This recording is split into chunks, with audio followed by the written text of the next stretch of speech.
Bertemu kembali dalam pelajaran Bahasa Yunani Perjanjian Baru. Kali ini kita akan kembali melanjutkan pembacaan Bahasa Yunani Perjanjian Baru, pola pembacaan Bahasa Yunani modern. Kita akan mengambil kitab Yohanes pasal yang pertama, ayat yang ke-17 hingga 71, yang merupakan lanjutan daripada video sebelumnya. Dalam video ini, saudara bisa mengikutinya, mencoba membaca ayat demi ayat daripada kitab Perjanjian Baru ini, dan tentu dengan pola pembacaan Erasmus, saudara bisa mengikutinya, atau jikalau saudara sudah mulai bisa menangkap pola pembacaan bahasa Yunani modern, saudara bisa mengikutinya. Mari kita lihat bersama-sama. Hate hanamas diama useo sedate, he karas kai he elathia, dia Yesu Christu eginata. Thean udes heora kin popate, managenes theas, haon estan kalpan tu patras, ekenas exegesata. Kai hate estin he martyria tu Ioannu, hate apestelan pros autan hoi Judaioi ex Hierosolumon, hieres kai luitas, hina erotesos in autan, su tis kai homa lagesen kai uk ernesata, kai homa lagesen hate ego uke mi ha Christas, kai eroteson autan, ti unsu, Elias kai lege uke mi, ha prophetes esu, kai apokrithe epan auto, tis hina apokrisen domen tois pimsasin hemas, ti leges periseo tu, efe ego phone baontas inte eremo, euthunate ten hadan kuriu, kathos epen Esaias ha prophetes, kai apestamenoi esan ekton pharisaion, kai erotesan auton, kai epan auto, ti un baptizes, esu uke ha Christas, ude Elias, ude ha prophetes, apokrithe autois ha Ioannes legon, ego baptizo in hudati,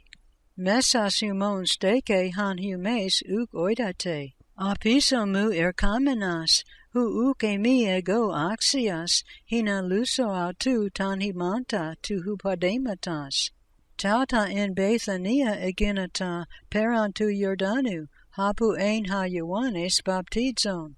Te apaurian blepe tan Jesun erkamenan prosautan, kai lege, ide ha amnas tu theu, ha iron ten hamartian tu kasmu, hutas esten huper hu ego epan, apiso mu erkatai aner, has emprasen mu geganin, hate protas mu ein.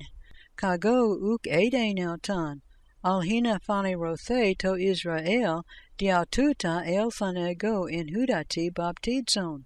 ka imarturesen Ioannes legon, hate tetheamai ta pneuma kata bainan hos peristeran ex uranu, ka imenen epautan. Kago uk ede nautan, alha pemsas me baptizen in hudati, ekenas moi epen, Ephan an ides ta pneuma kata bainan, kai menan epautan, hutas esten ha baptizon in pneumati hagio, kago heoraka, ka memartureka, hate hutas esten ha huias tu theu. Te epaurian palan heste ke Ioannes, kai ekton metheton autu dua, kai emblepsas to Jesu peripatunti lege, ide ha amnas tu theu,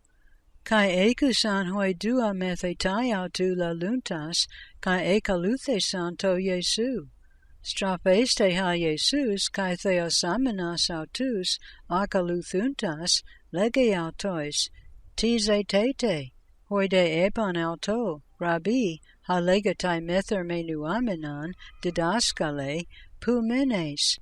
lege autois, erkase, kai apsase, elthan kai edan pu mene, kai parauto emenan ten hemeran ekenein, hora ein hos decate,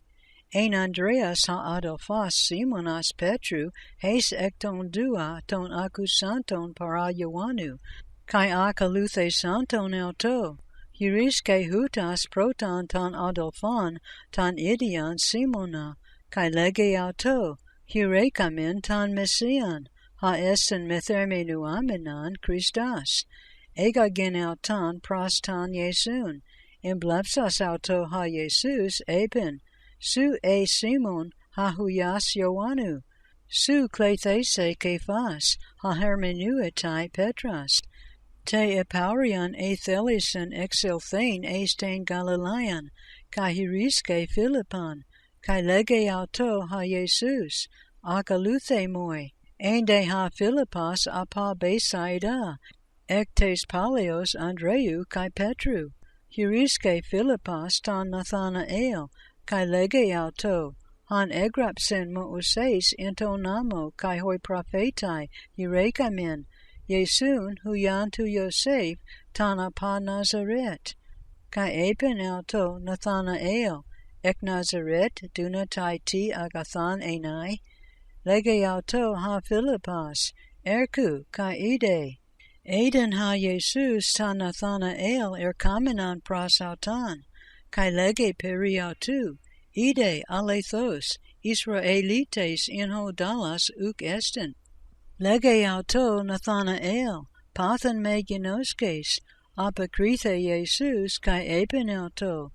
pratu se Philippon phonesai, anta hupaten sukain, edan se, apokrithe auto Nathanael, Rabbi, su e hahuyas tu theu, su basilius e tu Israel, apokrithe Jesus kai epen auto, hate epon soi, hate edan se hupakato te sukes, pistues, mesotuton apse, kai lege auto, amen, amen lego humin, apse se tan uranan aneogata, kai tus angelus tu theu, anabainantas, kai katabainantas epitan huyan tu anthropu.